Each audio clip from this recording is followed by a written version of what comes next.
All right, fellas, to all my front row dad brothers out there, we've got one of our own members on the front row dad podcast today, and I'm thrilled about this.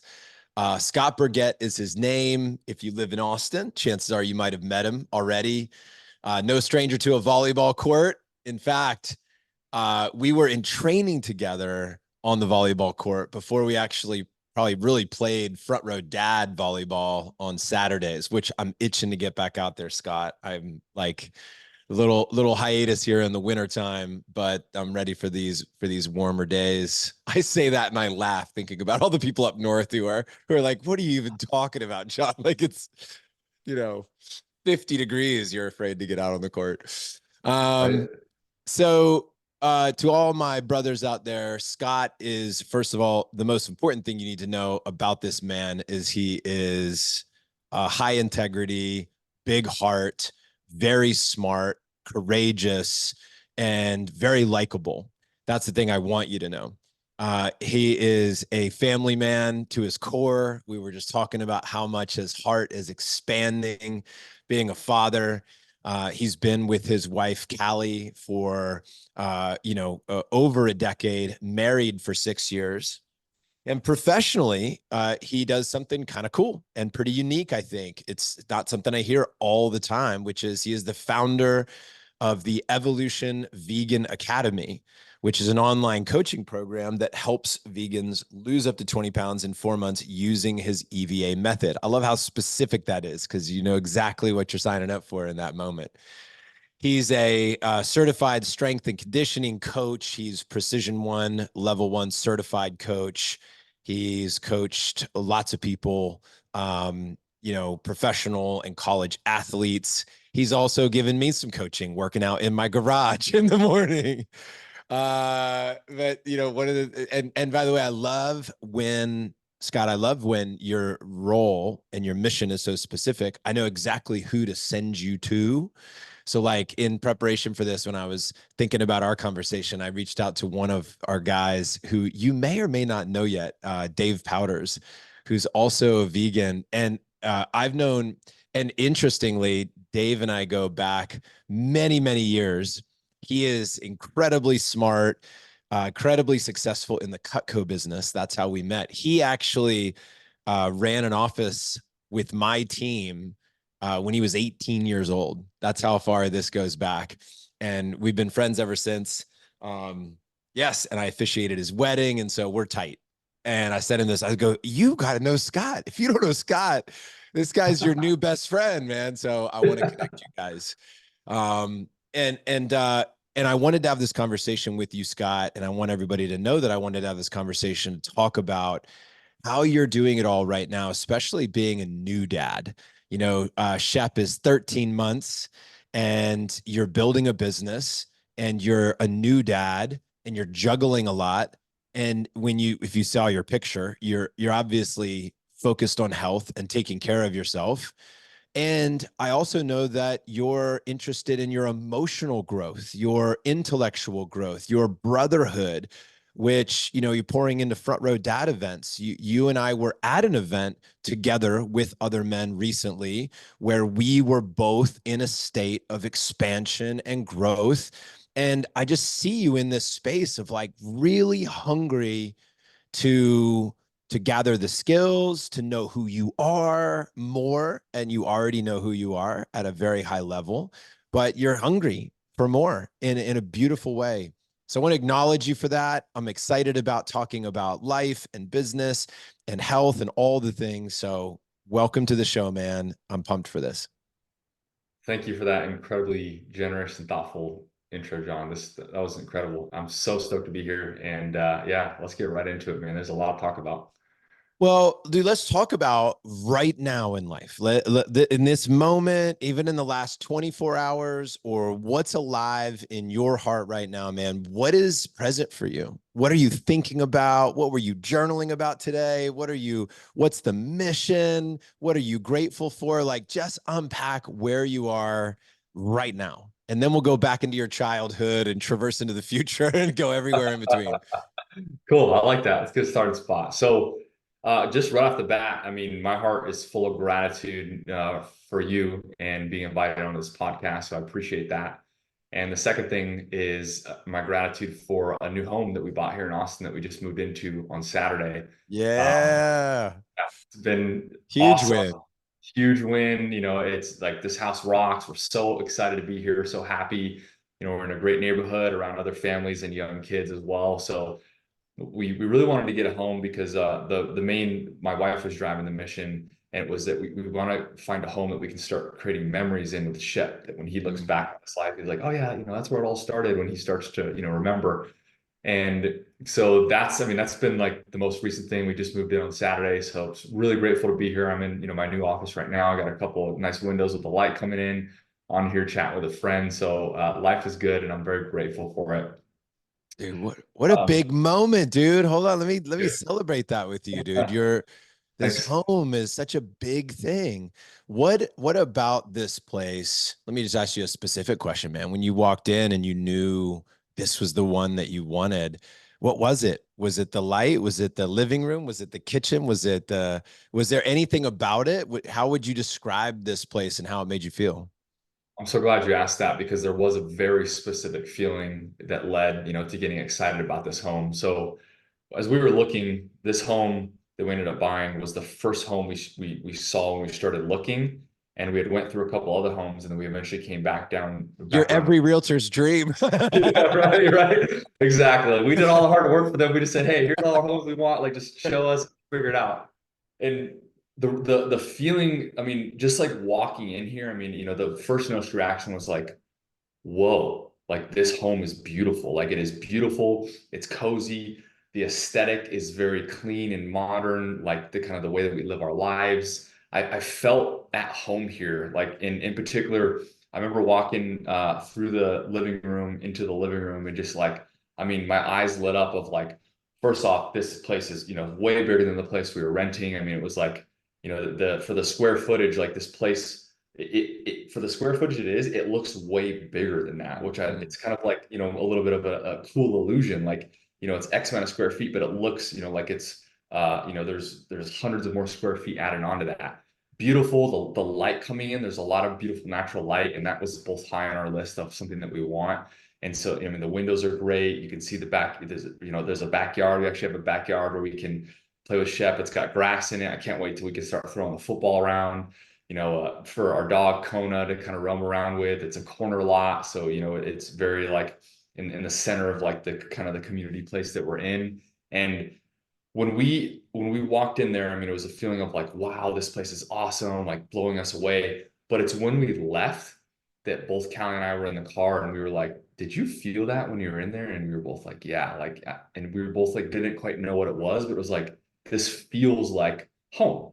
Oh yeah. Funny enough, we started going around to other places. I experienced a similar feeling in another home, but not quite the same here. And when we ended up coming back here, it was kind of like a test. Like, when we walked in, like, all right, are we going to feel that same thing?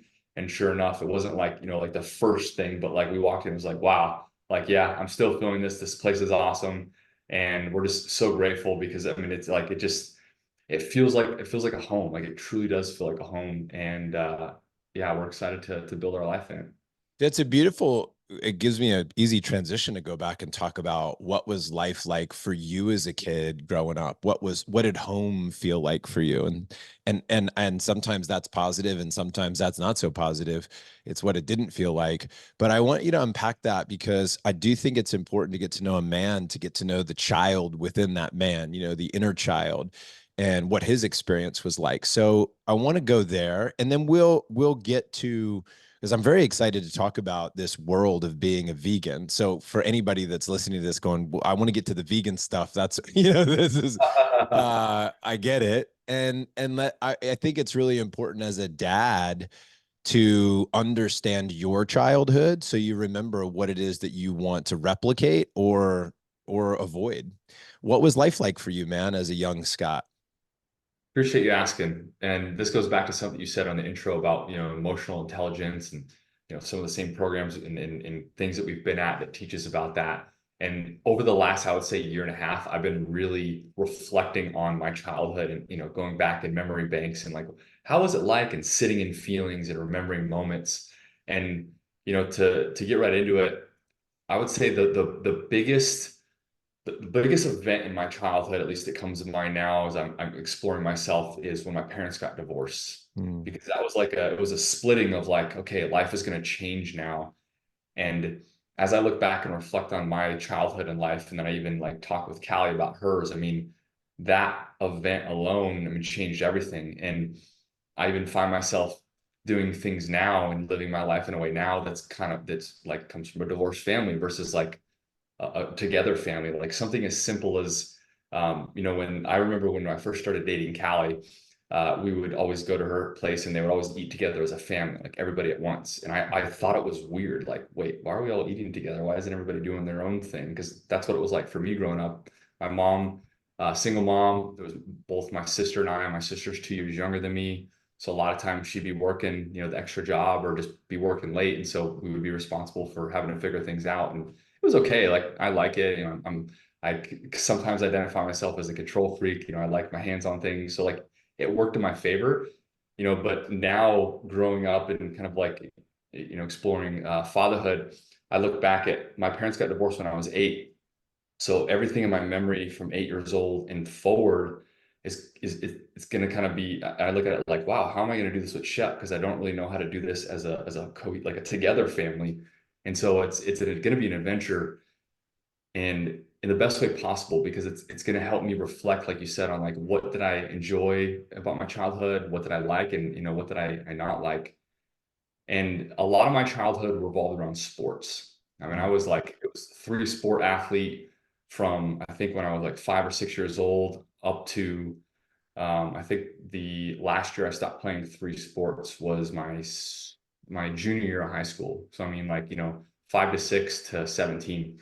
And, part of that because I love sports and I was, fairly good at it and I got better as I progressed, but looking back at my life, I was like, there was one goal and one mission to get a full ride scholarship to a Division I university to play football.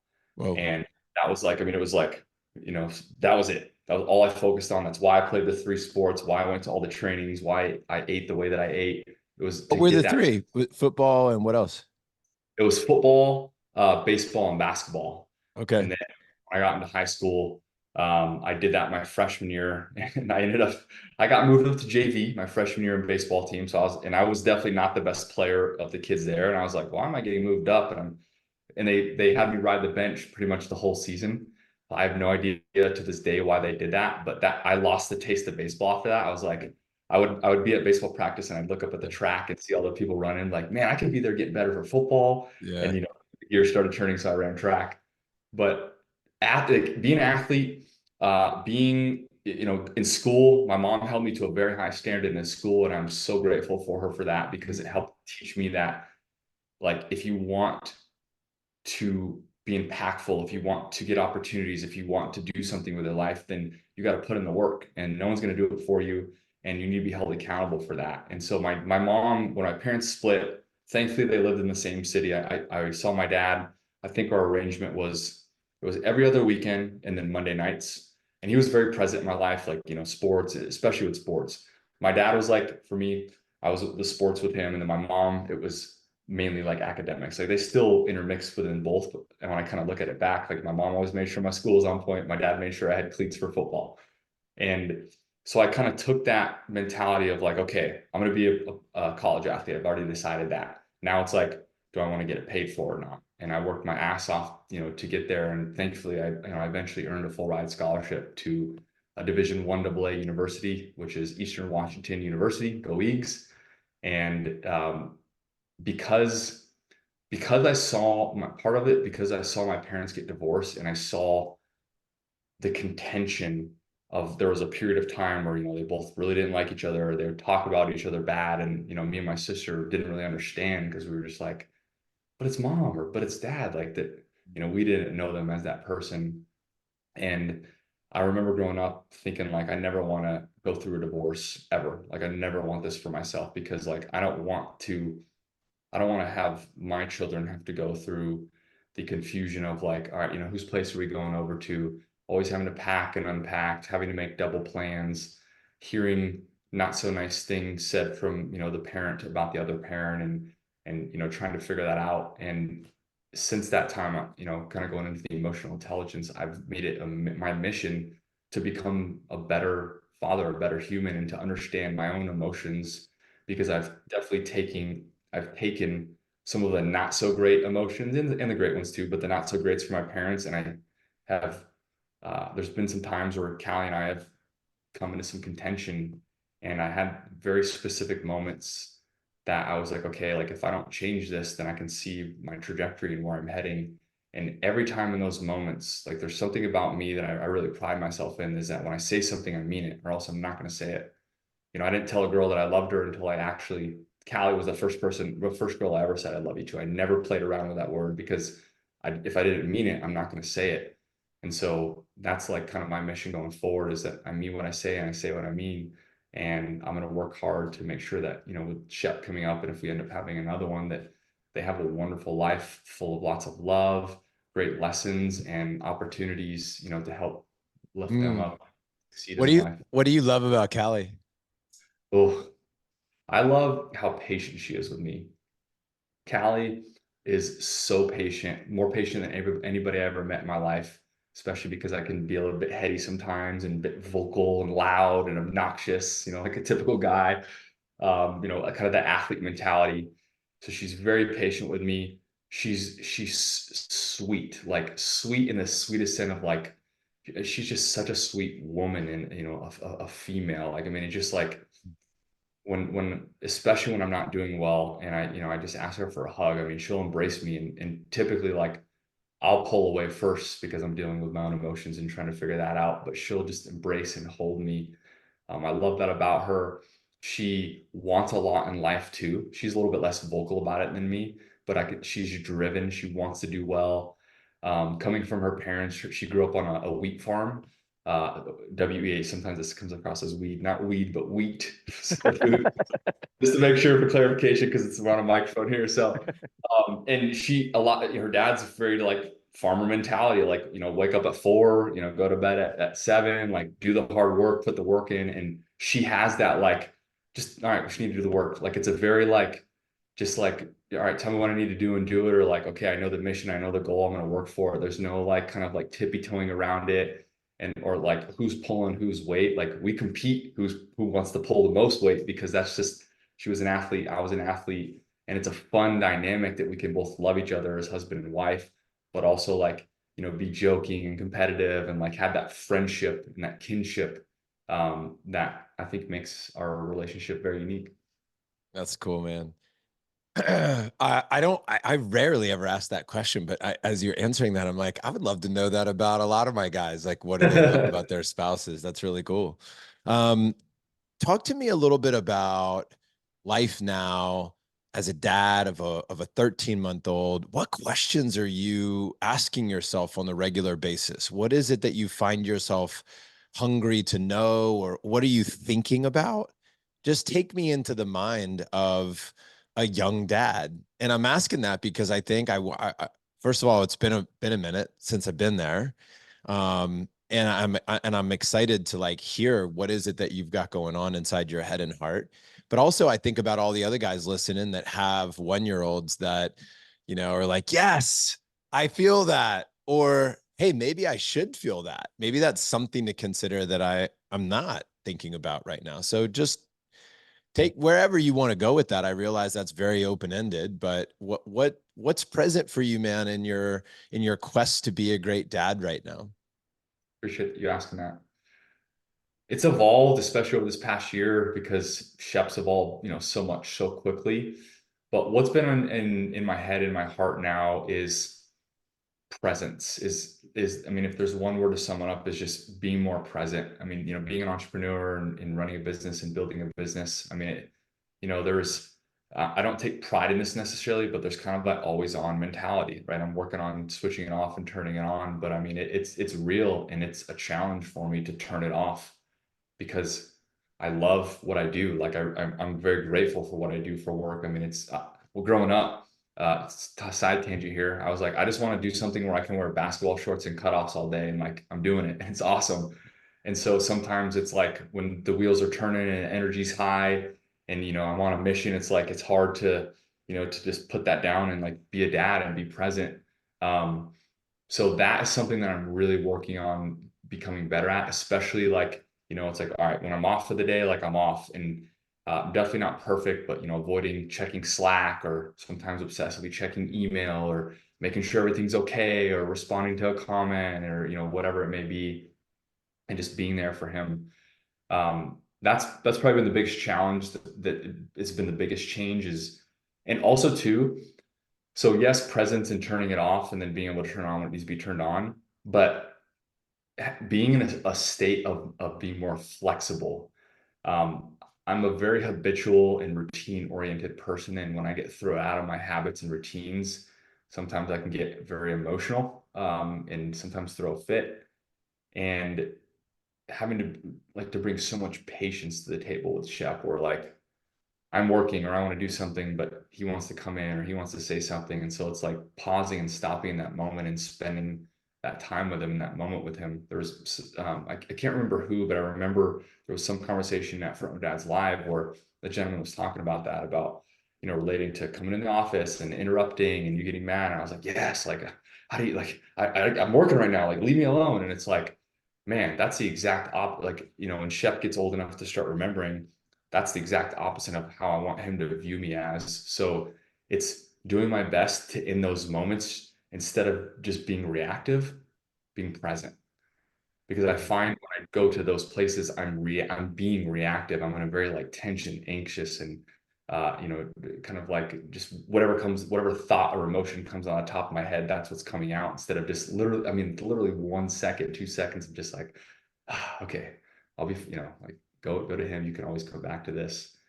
And I would say that's probably been the biggest challenge, and I can see it'll probably be a forever challenge to work on. But I I'm think 1 million out of 1 million dads just raised their hand. I think yeah. I think that is the most common challenge and quest for any man, any father. And you could, I mean, if it's, can I say? Sure, I could say whatever I want. It's especially for an entrepreneur and business owner, I think. Guys that are, you know, really passionate about their mission, and they can easily be distracted. They can easily fall into flow. As much as we want to create flow, we can fall into that so heavy that when something knocks us out of that or pulls at it, or because sometimes I'll find myself like being super efficient, as I've trained myself to be super efficient. So I'll have a moment, I'll do something on my phone, and nobody's looking when I do something on my phone until they look and see me on my phone. So for a minute, I'm fine. But then I get caught all the time. So then it looks like I'm just constantly on my phone. And when they catch me, I'm in the middle of something, right? So I might not have said, "Excuse me, I need to ignore you to do my phone." But I was private, my kid's in the other room, and then I jump on my phone. Then he walks in, sees me on my phone, and catches me 9 out of 10 times on my phone, and then it feels like I have to finish, like, hey, sorry, this is now more important than you. Let me finish what I'm doing because you're constantly interrupting me.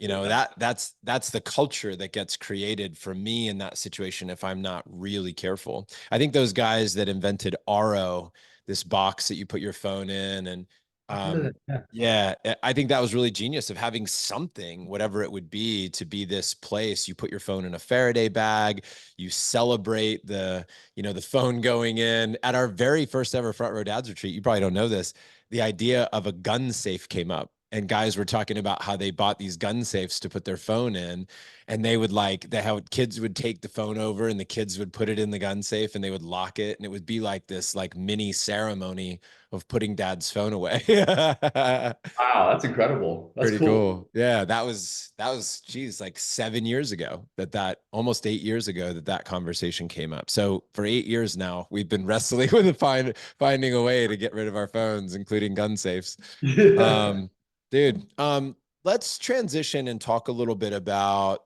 being a vegan. And Yes. I want to approach this from two angles, Scott. One is your experience, and let's start there. Why? Let's get the heart behind this. And then we'll get into a little bit more of the technical pieces of it, why people come to you, and should everybody be a vegan, that type of thing. And what are your biggest critics say about your work? And what do your biggest fans say about your work? So I want to talk about all that, but take us to the why. Why did you choose to go down this route? How long have you been a vegan? What's the origin story? Very cool. So rewind back to 2014 is when the seed got planted. And that's when I'd seen some documentary on Netflix. I can't think of the name, but it introduced me to the idea of like alternative ways of eating, plant-based eating. Like vegan wasn't even mentioned. And I remember watching it. My degree is in exercise science. I'm very science orientated. And I was like, okay, that's cool. And just kind of went on with my life. Nothing really changed. I was working for the Seattle Mariners baseball team, training their minor league players professionally at that time. And so it was a very, dude culture. And it's like, if any whiff of veganism ever came in there, I would have been laughed out of the place. So like, I was very like macho, like not heart-centered, completely blind to my emotions at that point. Um, and so it's like, okay, cool, moved on. Well, now 2016 comes around and now Netflix is like really starting to pump out different documentaries, some of them about veganism, some of them about environmental stuff, nutrition. And I started watching more of those videos and I was like, man, this is like, it's really making sense. Like the science behind it is like, it's legit. And it like the dots started to connect for me and I'm, getting more intrigued and like watching more, consuming more, reading more, YouTube, etc. And I'm kind of on this path and I'm working at in San Antonio at Frost Bank, which is like the unofficial state bank of Texas. And I would bring these mason jar salads to work that were layered with like lettuce and tomato and the protein and then whatever else and the dressing on top. And all of them were meat based. Well, during that time, I was like, let's just start experimenting. And I would like swap my chicken for chickpeas, and I would do that once a week. And then 2 weeks would go by and I'd, do 2 meals and three. And eventually like I was eating fully plant-based.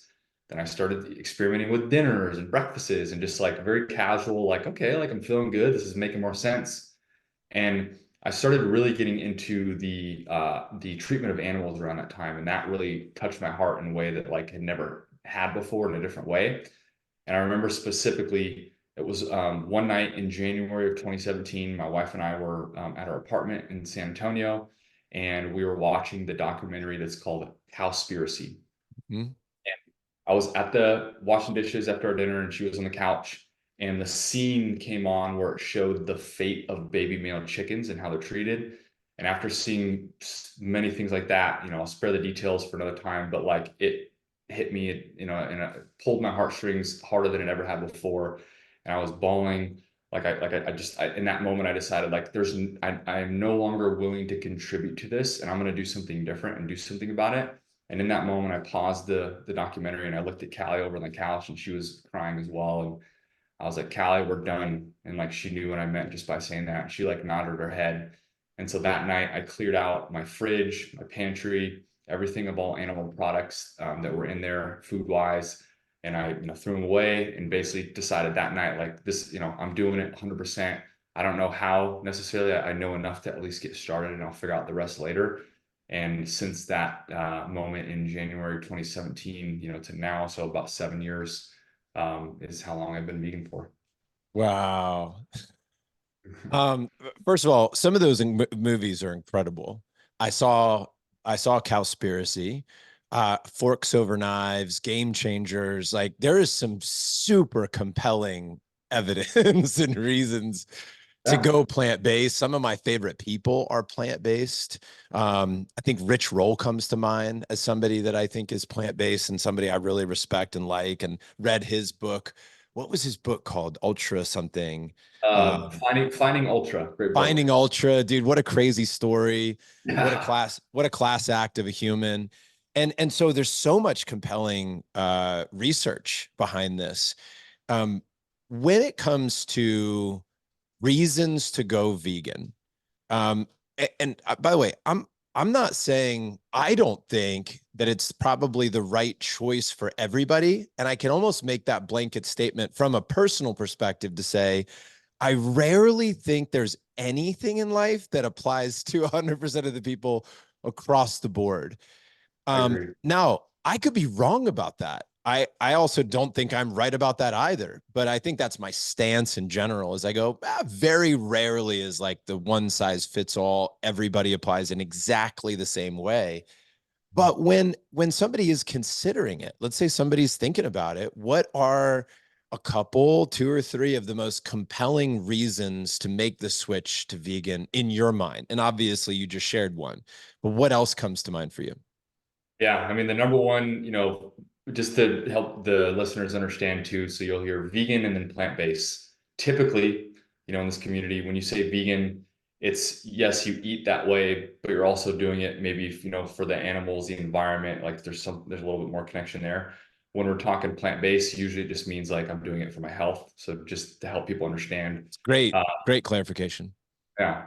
So here that sometimes those things get interchangeably mixed up, but just generally speaking, besides the animals, there's the environmental part. The one thing that comes to mind is animal agriculture, in particular the beef industry, and how cattle, most cattle, not all cattle, but most cattle are raised, in confined pens, and how the big thing about that and how that's affecting the environment in a not so good way is that because they're confined in pens, their feces and stuff ends up in the ground, and when rain washes it away, it ends up going into rivers, which end up going into, the systems, and eventually goes into the ocean, which then creates dead zones, which kills all the wildlife in there, the plant life. So that's, one example of like the big thing that's talked about the current state of the beef industry. So that would be like an environmental reason.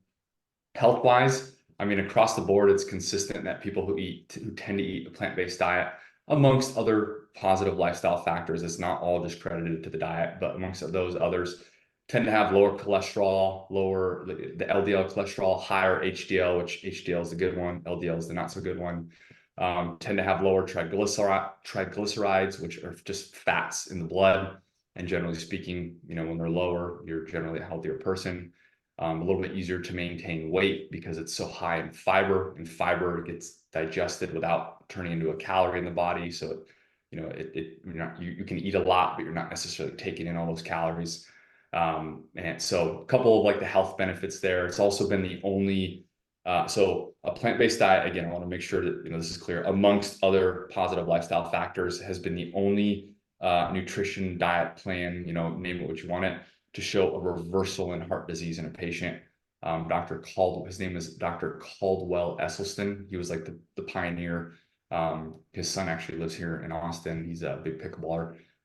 So he has kind of like pioneered that. But anyway, that's another, compelling reason on the health side. But no matter like what the reason is, one way or the other, you can typically, like, if you connect with it in particular, like, within your heart, where it makes sense to you, then if you do it the right way, you can see a lot of positive impact. Isn't there a new show on Netflix, by the way, where they compare with twins, right? They compare Yes. the plant-based or the vegan diet versus the carnivore diet, and Yeah. both healthy diets. I thought it was really well set up. Yeah. I still Spoiler have not alert, seen the it. end of the show will tell you that you should go plant-based. Well, and one thing, like, is full transparency, haven't seen it, but I've, read reviews, and I just need to, with the move and stuff, I just haven't been Yeah. watching this.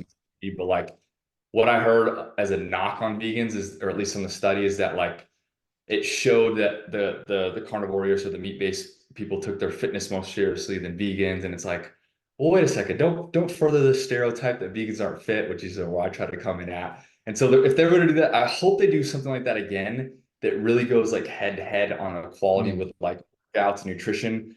Because I think, based on what I heard, again, I haven't seen it, but based on what I heard, they kind of undershot that part. But to your point, overall benefits, I mean, like you said, I don't necessarily think that going vegan is like, number one, is that can actually happen like on this planet and the way that we live. I just don't think it's physically, like, I think it's impossible at this point, unless like the whole world does a 180 on how we live. But secondly, like, I don't believe that that's going to solve everybody's problems. Like, there's literally conditions that people do need meat and other things for that.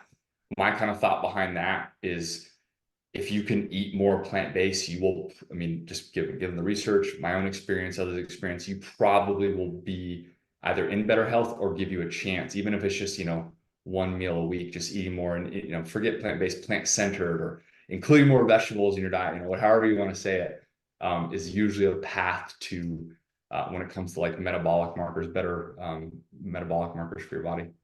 What are the biggest myths, or where do people try to poke at you the most? They're like, "Hey man, I heard this," or "Hey, isn't it true that," and they're trying to take a shot at it, it maybe not even like maliciously. They're not trying to tear you down. They're really trying to poke holes in the thing to see if it's got the ability to stand up. So what are those things? What are the biggest myths, and where are people trying to get, get clarity?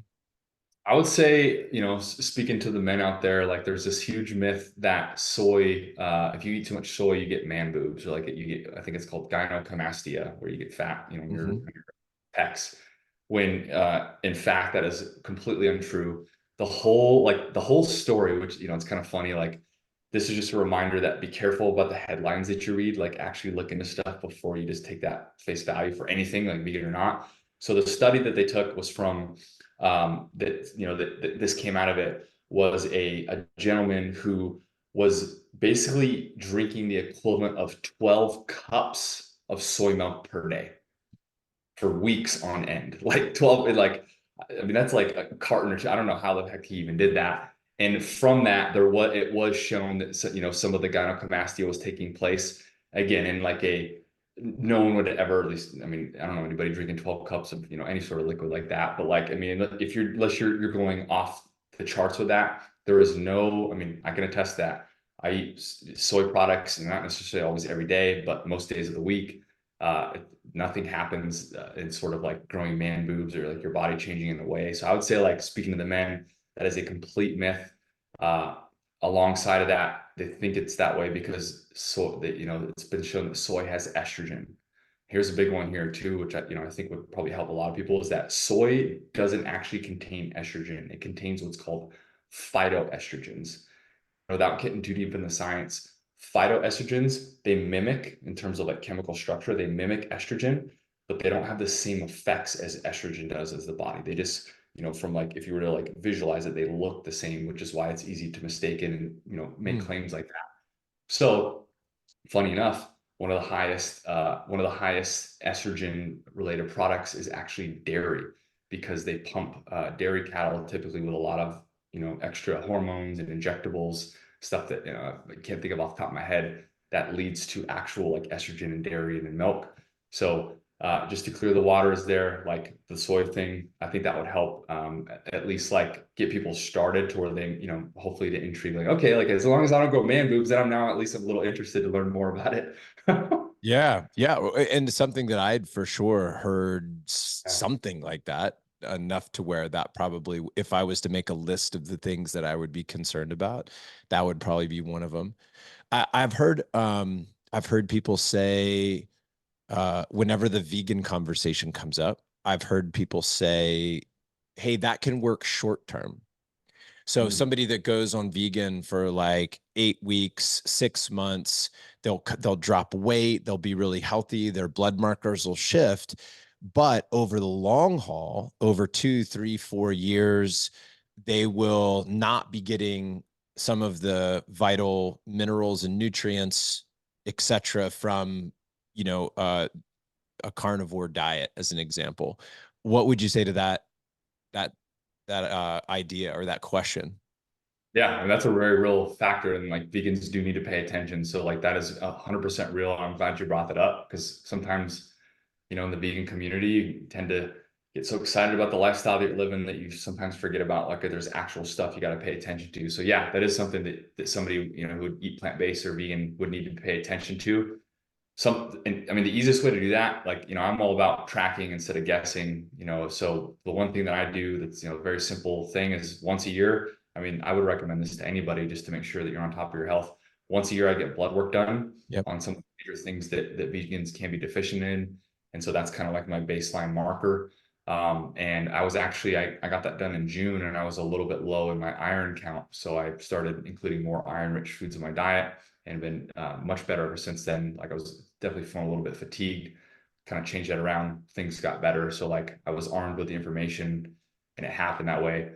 As far as like people dropping off, I think the nutritional related factors are definitely real, but I think they're blown out of proportion a little bit, in particular, like about protein. I can attest to you, as long as you eat the right foods, there's no worry about protein. But I think where it comes down to personally, and this is just based on like my experience, and I also watching lifelong vegans and some people, like, go back, is unfortunately, because of the reputation vegans have, we can sometimes get picked on and like berated and, kind of like look at it as a joke. And I think that rhetoric and hearing that so much from other people and like just getting beat down and made fun of like over and over and over for some people, who are, especially who are passionate vegans who talk about it a lot, it can really get to them and get to their psyche and erode their mental health. And eventually it becomes like, this is just isn't worth it for me anymore. And if, I feel bad because that is real. I get bullied all the time. I'm on Instagram, and like some of the things that people say to me, it's like, dude, you don't even know me. And, you're calling me this, and it's just like, come on. And, thankfully I've, through various work, I've grown, become a little bit more emotionally resilient, but sometimes those things like they do hurt. And like, it's like, God damn, like, I'm doing all these good things over here. And then I got, I know I don't know this person, but it's some, when you hear it, it's still like, all right, like there's a part of me that sucks. There's a part of me of like, okay, well, I'm learning how to be less reactive. And a lot of times I Which think comment hurts the worst? the comment that hurts the worst is like something to this extent of like, you're a fucking idiot, or like, I'm not supposed to say that, but like, you're an idiot, you're You an you effing say whatever idiot. you want. Yeah. Or that, or like when they little things like, yeah, you're gonna be, you're gonna be dead in 5 years, you're gonna be dead in 7 years. Like, being a dad now, like death is something more that I thought about because now that I have a legacy and like wanting to be around. Yeah. And sometimes, especially when I'm in my lower moments, or like if I'm already in a stressful situation and I see something like that, it can something I get mad for a second, but then I kind of go into like, God damn, like, this guy, and just I get that irritation. But a lot of times now I just like typically block those people. I delete the notification because I'm not afraid to chime back, and I'll go the distance until somebody stops talking. But I realize that way of that me gets angrier and angrier, and I'm not Yeah. that person. I don't want to be that Yeah. dad or leader. So I just like, I give him a little stiff arm, a little Heisman Yeah. stiff arm. Yeah. Yeah. Go back to your football days. Yeah, right. Scott, who's a good candidate for going vegan? Like if you're talking to somebody and they're investigating, and I think this will lead us to like what is the Evolution Vegan Academy? What is it that you do and who's the right person? But maybe the first question is who's a candidate for being vegan? And maybe that's a dumb question because you're like, if they agree with the things I said are great about it, they're not afraid of the things that are the myths, then that's why. I can think of the logical reasons. You said them, right? You care for the animals, the planet, you connect some dots, you watch this documentary, you read some information, you feel called to it. But is there would you say, hey, look, if you're this type of person, if you're perhaps you've articulated this better than I have or anybody has. Good. To all the reason that you said why I think they should consider it, like yes to everything that you said. And I would say like the only thing to add on to that is just, if you're feeling compelled in your heart to move away from, meat or fish, or, moving away from the things, maybe those things don't do it for you, like they did before, or, maybe you've struggled giving up cheese or dairy, and like it doesn't make your stomach feel very good when you eat it, but it's so good that you still want to eat it, but like there's that weird contention point. Consider like a lot of people think like, oh, if I go vegan, like then I'm locked in forever. It's like, no, like look at these other people, they're doing whatever they want. Like you're not locked in for anything forever, but at least give plant-based eating a shot. And you don't have to, like, a lot of people think it's, and again, this is on the vegan community, I'm trying to change the narrative on how we're perceived because it's not always positive. It's like, if you want to like dip your toe in and do it little by little and like do the mason jar salad where you start off with one day and then end up with five, like do that. Like if you're not like hey, I'm just gonna go vegan overnight like I did, like you don't have to, like, not, this is my story. Like, you can write your story however you want and just do it and just give it a shot. Like if you're curious about it, don't think about it. Just go find a recipe and make it. Like you're not going to get deficient off of eating one recipe, even if you don't have enough vitamins and minerals in there. Like it's one, just go try it and do it. And you could research and learn and stuff all that you want, but until you like, especially the food, because food is a huge part of our culture, like just start cooking it. I mean, you'll start to like get a little more excited, get more confident. So I would say if you're curious about it at all, if you're, if the way that you've been eating is just not conducive to you, if you have a medical condition where, some of the metabolic markers are very high, man, I've seen so many cool success stories, not only in Yeah. EVA, but outside of it, about people. I mean, it's just like, it's incredible. So just like my kind of motto is just jump in and do it and figure it out as you go. Dude, I think that's a big part of it is if you don't like the way you look or feel, if your markers, your labs don't look the way that you want them to, then try something. Do something different. And it's probably not going to be drink more or stop Definitely not working out. Those that. don't try those things, but but try something. Because man, the shows that I've seen, the documentaries, the books that I've read, and dude, you and I've never talked about this, but so I did experiment with being vegetarian and vegan for a while. Um, and uh, uh, it was awesome.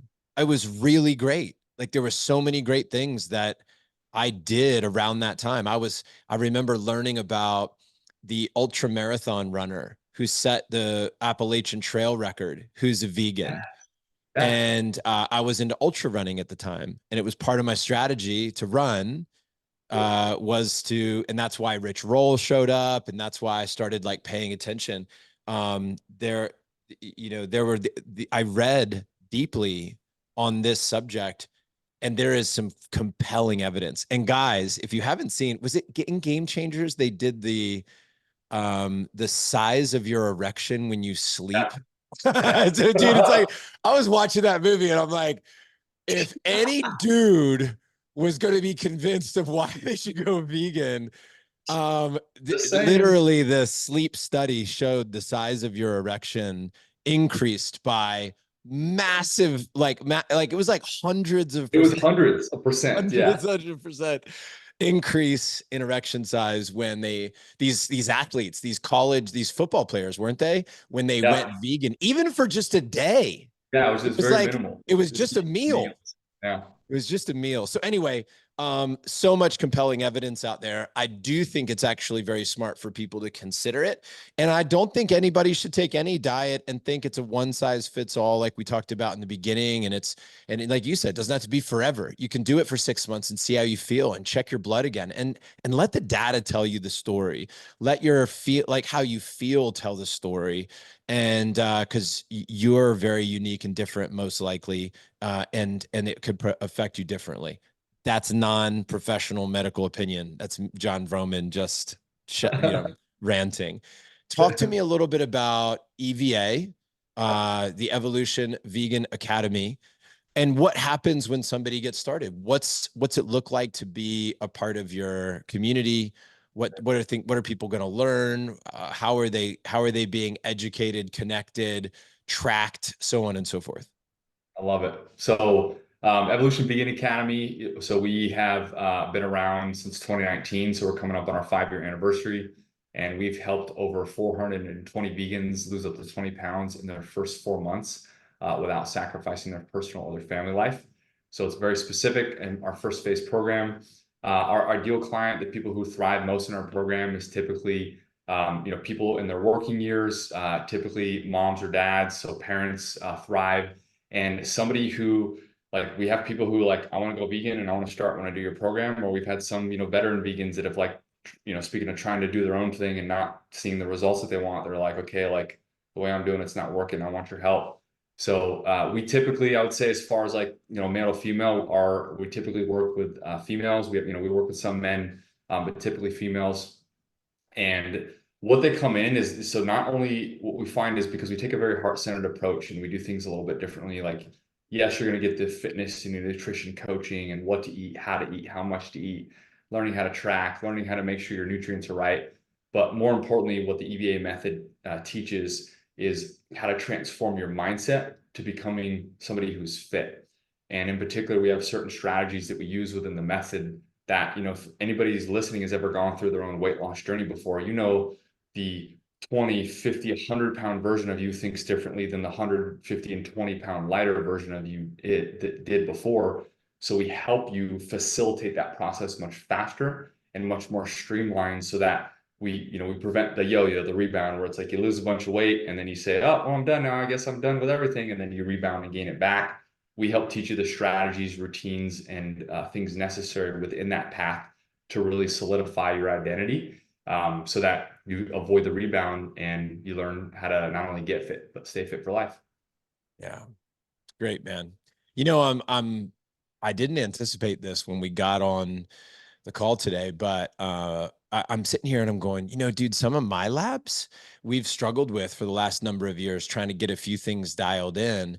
And I just keep experimenting, you know, do this, do that. I've tried peptides, I tried doing some IV drips. I've experimented with different resources, but I haven't done vegan for like 3 to 4 months and then tested my blood at the end of that.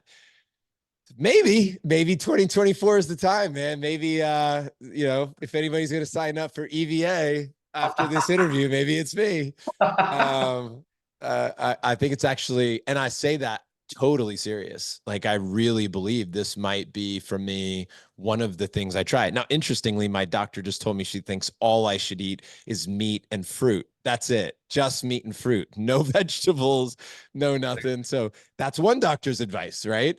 Right. And we'll see. I don't know where this is all going to go, but it'll be fun to figure it out. Yes, um Scott, I appreciate you, man, so much. I want to wrap if I can. I know we're a couple minutes over. Do you have a few more minutes for me? that'd be good. Okay. These are going to be quick. Sometimes I ask these 4 questions at the end of the show when there's time. This feels like a good moment to do it. So here's the spirit of it. Okay. The goal is to gut reaction answer in the mission is as few words as possible. So think 90 seconds or less. Think soundbite. Think miniature bit of wisdom for our community. 4 subjects. And we didn't rehearse this. So this will just be you giving us your heart on the fly. Uh, So, best wisdom that you've learned at this point in your life as it relates to parenting. Now, disclaimer, I get it. Shep's only 13 months, but you've been at it now for 13 months. So, in your early days as a father, best bit of parenting wisdom, 90 seconds or less, go. uh, Patience and presence, a lot of patience and presence. Practicing that, making that an intention is probably some of the best advice that I've got from other men that I've applied now. Being a young father with a young son, things change very rapidly. And sometimes I can get caught up in like, oh, I got to research and learn how to do this. Like, I was even thinking about this last night. Well, he's 13 months now. What are the next? I should probably research like, all right, what is 13 to 16 months so I can prepare for that versus just like showing up when I need to, making sure he's fed, making sure his diapers changed, making sure he's happy, and spending as much time as humanly possible with him. Mm. Best wisdom that you could give on the topic of marriage, intimate relationships. Never stop working on yourself to be a better partner for your significant other. There's going to be times where you're going to feel at the lowest of lows. You might even start questioning where things are going. I've been there, and it sucks and it's very icky. Even as I think about it, it's like, oh man, I never wanted to get there, but I'm so glad that I did because it was the lesson that I needed to learn to wake up and get out of my own way and find a way to make this work. And just like love the shit out of your partner. I mean, everything and everything, and just be you and be a good person. And if you do that, then I'm a big believer that if you do that for your partner, then things will work out better than you can ever imagine. Best wisdom on business evolution. Mm. It's a wild ride and you never know what to expect. So don't try to expect anything. Just go with the flow because it can change on a dime. Alongside with that wild ride is be ready and willing to adapt all the time. There is no settling. There is no, oh, I finally made it. Like when you think you made it, you're going to get punched in the face and you're going to have black eye. You're going to get up and be like, holy shit, I was not expecting that. So like be be ready and willing to evolve and evolve quickly and adapt and don't overthink it. Just freaking take action and figure it out as you go. All right, you're going to love this last one. Best advice, best wisdom on health. Oh, besides going vegan, no. Yeah, right. Uh, Well, that's it. 2 words. Go Go vegan. vegan. Best on health. Flex your emotional intelligence mindset muscle as much as you flex your biceps. That's just as important of a muscle to work. But overall, when it comes to health, like be intentional about it. Have something that you're working for, a goal, an intention, a target. Don't ever just be like, oh, I'm good, I'm coasting. Like even if you have to, even if you're used to working at 100%, which I know a lot of men who listen to this podcast do, and you can only work at 50 or 25, work at 15, 25. Prevent the 100 to zeros, because the 100 to zeros is where you start backtracking, you start messing up, bad things start to happen, versus the hundreds to 50s to 25s, you're still simmering so that when you're ready to boil, you're ready to go. Love it, man. Dude, so grateful that you were here for this conversation today. I was looking forward to this. It was enjoyable, as all of our conversations are, Scott, man. I appreciate you so much. For the men out there listening, evolutionveganacademy.com, correct, Scott? That's where they can go. evolutionveganacademy.com/application page. It's just like our homepage for the coaching process. So that's the one you can find me. Awesome. You guys can get more information there. If you're in the community, you can reach out to Scott directly. He'll be in the vault. You can get his info there. You can also send him a message on Telegram, I'm guessing. Are you on Telegram? So great, guys. You can reach out to Scott, and brother, I'm really looking forward to 2024 with you. I can't wait to see Shep. I can't wait to get back out on the volleyball court with you. I can't wait to see who makes it to the Evolution Vegan Academy. That might be me. And yeah, man, let's just keep doing life together and sharing these experiences. And when we do get punched in the face, dude, we can recalibrate, and we can support each other, because no doubt curveballs are coming. The world's going to throw us some shit that we're going to have to deal with. But when you have 350 brothers that got your back, that's kind of a cool thing. Not a lot of problems that a collective community can't solve. So if and that's a message for all you guys out there listening too. No matter where you go, no matter how you find it, no matter who it's with, just pick your people, find your tribe and love them hard. Like that's the deal. Find your tribe and go all in, show up for them, ask for help where you need it. And that's it. Scott, thanks again, man. We'll talk to you soon. John.